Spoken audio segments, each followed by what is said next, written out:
നമ്മുടെ ഇന്നത്തെ ഉച്ചക്കത്തെ ഊണ് റെഡി ആയിട്ടുണ്ട്. ഇന്ന് നമുക്ക് വലിയ ചാറുകറികളൊന്നുമില്ല, നമുക്ക് ചെറിയ തോതിലുള്ള കറികളേ ഉള്ളൂ. പീനീസ് പയർ തോരൻ,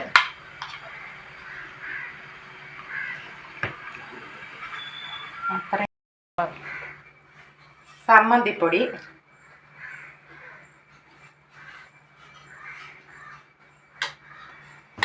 നല്ല കട്ട തൈര്,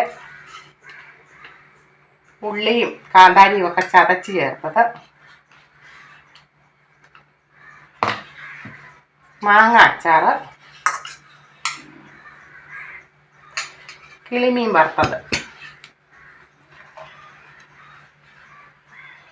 അതിൻ്റെ കൂടെ സവോള, നല്ല നാരങ്ങാ നീരും ഉപ്പും ഒക്കെ തിരുമിയ സവോള മീൻ്റെ കൂടെ.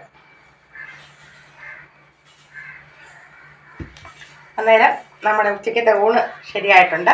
ഇനി നമുക്ക് ഉണ്ണാം.